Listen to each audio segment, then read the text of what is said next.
Hello, in this video I want to talk about the fawn and freeze responses, the effect they have on your body and your brain. I'm going to look at the systems involved in emotional trauma and also how you might get stuck in the stress responses. And at the end, I will talk through some of the things that you can do to help your body recover. Hello and welcome to the Divorce Sanctuary. I'm your host Elizabeth. On this channel, I talk about emotional abuse. I'm the founder of the Divorce Sanctuary and Wound Talking, and I've been a woundologist for over 20 years, working with past life wounds, clearing ancestral trauma and working with this life wounding. I wrote my first book, Finding Lily, sat on a beach in Greece as my marriage was crumbling. About me, my second book, The A to Z of Emotional Abuse, followed as I discovered a new language, words and phrases that I had no idea existed and was realising they were my reality. My third book, Divorce Matters, was written to support you through the divorce process. It's an important part of the healing. You can get the closure that you need, you can heal the emotional wounds, and because your divorce matters are also very important, you are given the permission to ask the questions that you've been told not to ask. Get the information that you need, dot all the I's, cross all the T's, and then start to create the life you deserve to live.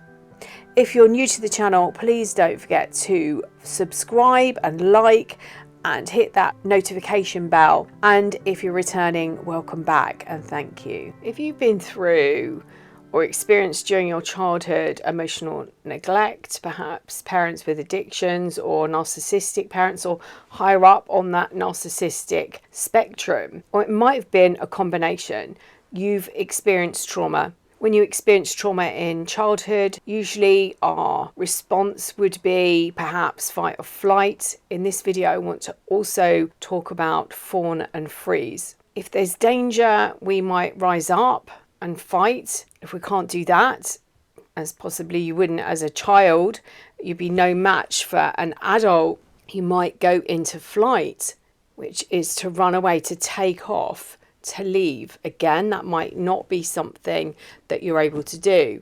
I saw a video with Gabor Mate and he gave a brilliant explanation to this. It is a paraphrase. He was speaking at an event and he was explaining how childhood trauma affects us. And he was saying to the audience, look around you. If somebody's annoying you or upsetting you, what would you do?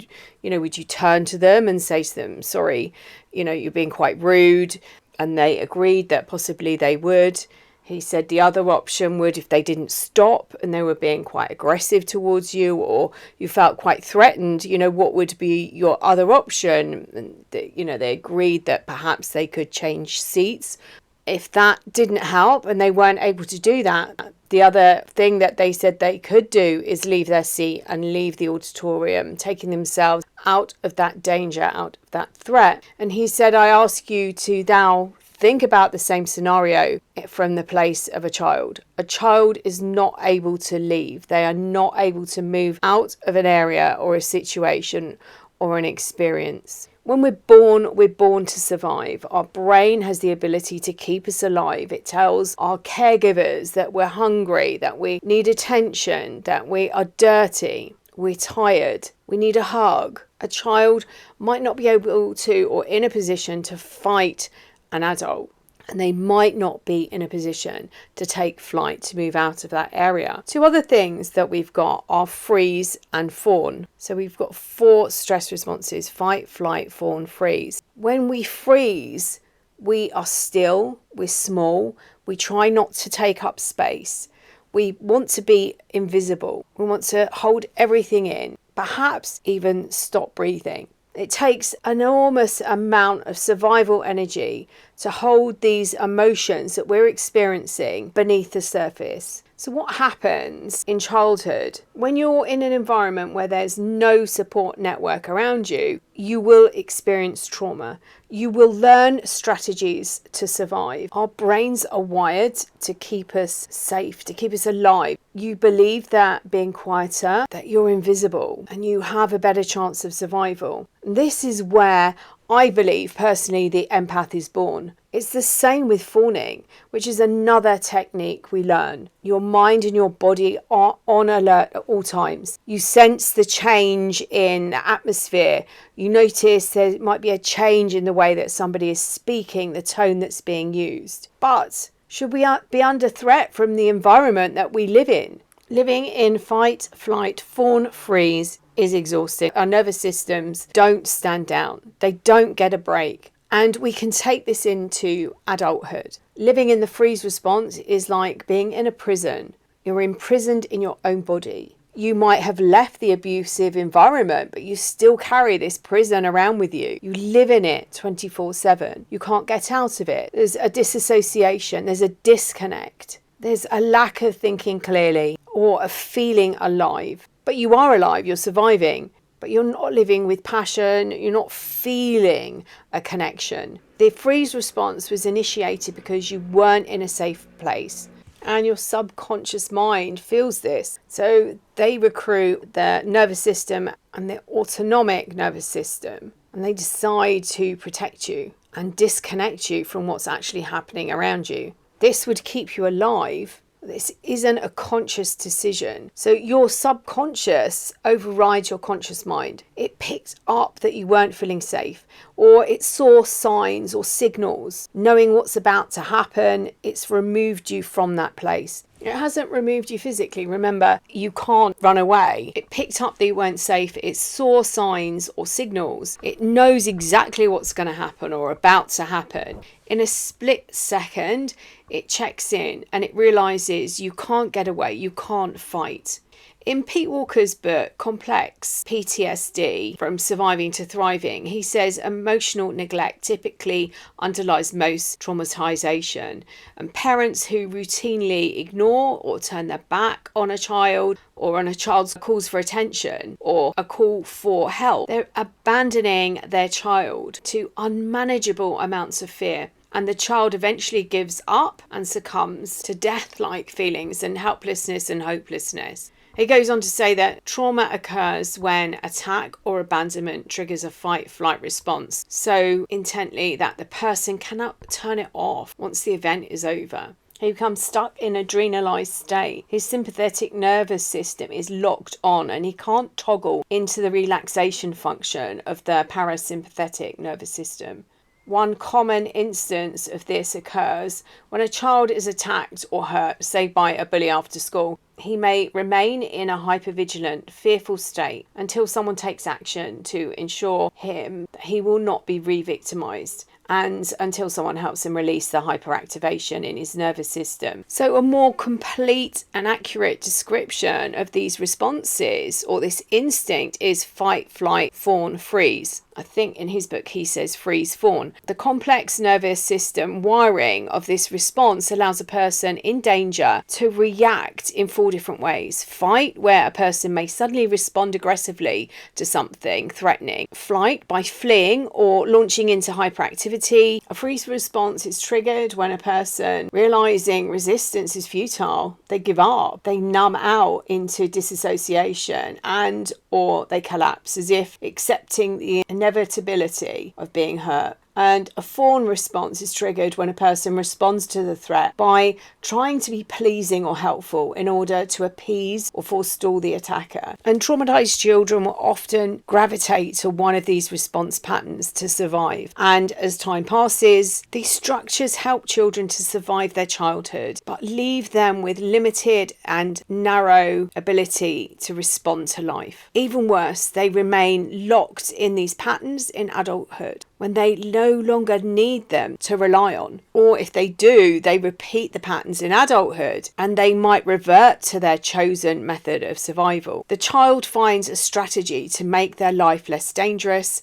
They hide part of their true self, looking for acceptance Our nervous system and our survival brain are biased. It wants to keep us safe and alive. It's focused on what has made us feel unsafe. And when we have these programs that aren't safe, we're always thinking and creating a lot of thought energy about being safe. The part of our brain that helps us create filters in our life as to what's important to us and what's not important to us creates a filter of I am not safe. So things that would allow you to feel safe, things that would give you evidence for you to feel safe, you won't notice because your activating system has been programmed with the belief I'm not safe, people aren't safe, and it's always looking for evidence to support that belief.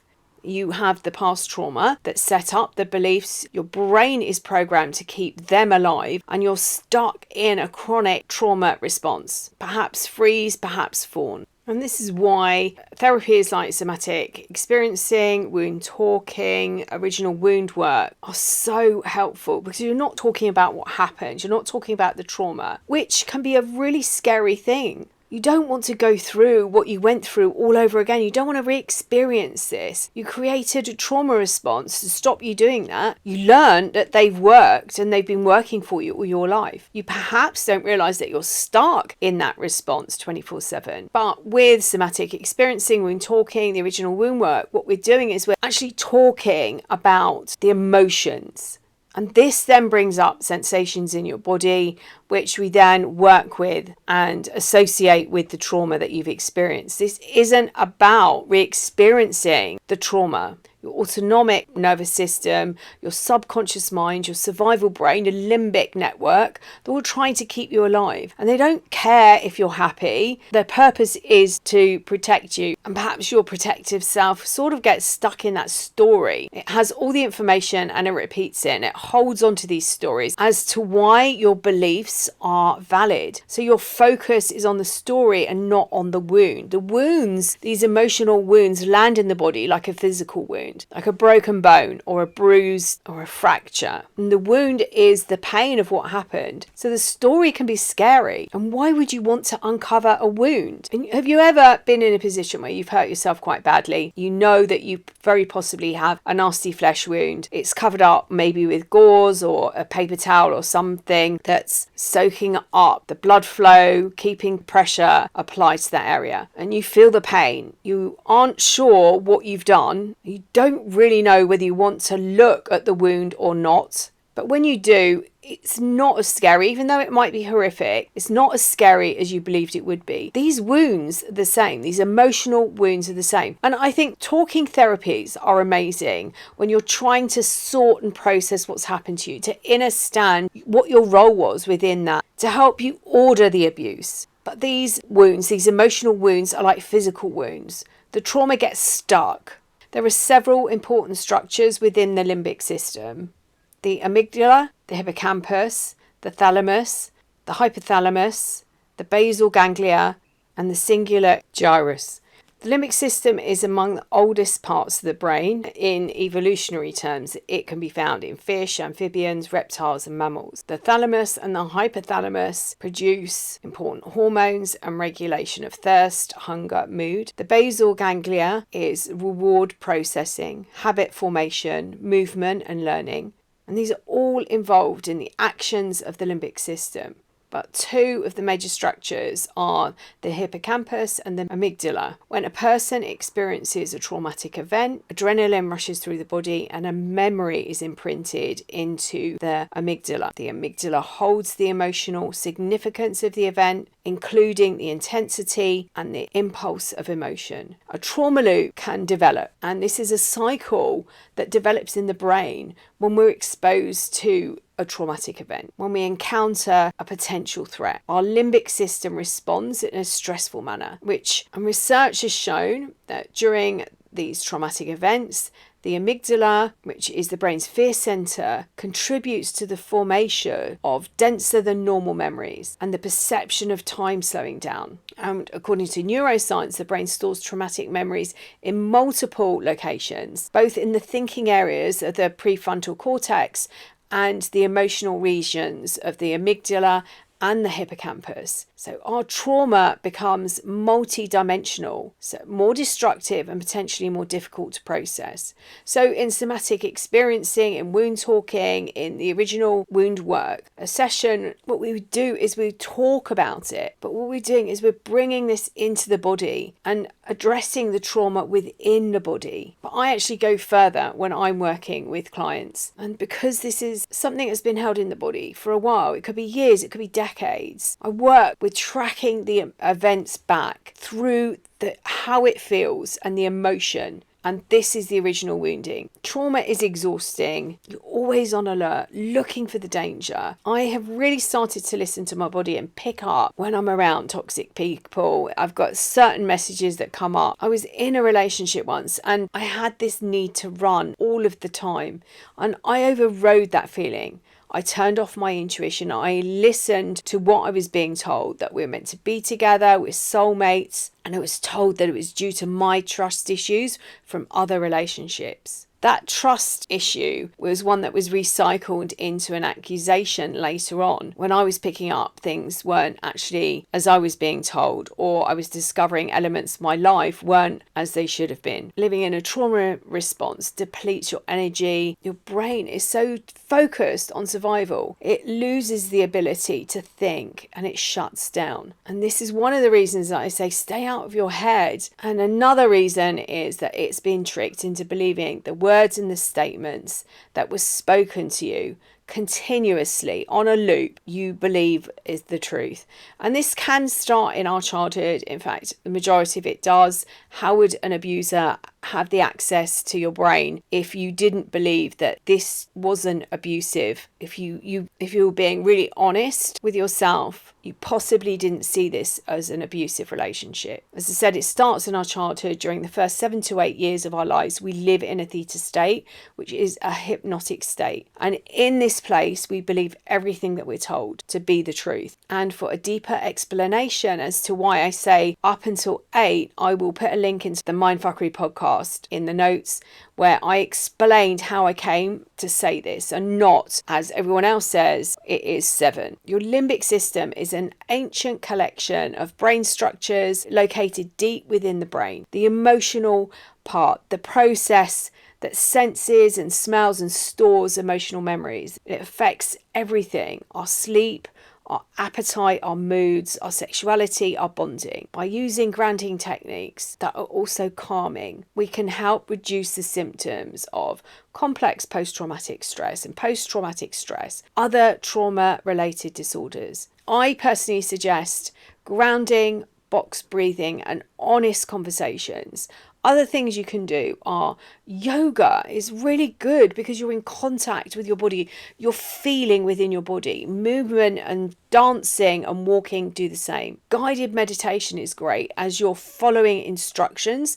You're not left alone with your thoughts. So being out of the place that was tricked, i.e. your mind, is really key to healing the trauma. And perhaps bringing in other elements like water, air, earth, and perhaps with a fire, you could maybe sit by a fire and listen to the sound of the wood burning and crackling. Creating an environment where you feel safe to be in your body, because your mind has been tricked to believe that everything you've been told is the truth. If you're watching videos and doing your research, you've been given the perfect opportunity to break free and start to build the life you were born to live. If this resonates with you, then please come and join me in the Rise and Thrive community, which is a monthly low-cost membership where you'll be supported on your journey. And to also help support you on your journey, I'll put some links below to other resources, including my course on grief and the essential criteria for creating the perfect healing plan. I promise you, you're not alone. It's important to surround yourself with people who really understand what's going on, what you're going through, the emotions that you're experiencing without any judgment. Healing from emotional abuse is a journey. It's not linear. Healing the wounds from this and other relationships is life-changing. Take the time to practice self-care and be gentle with yourself. Healing is a process, and it's important to be patient and kind with yourself. You deserve to live a life free of emotional abuse, and with the right support and healing, That is possible. Sending you loads and loads of love.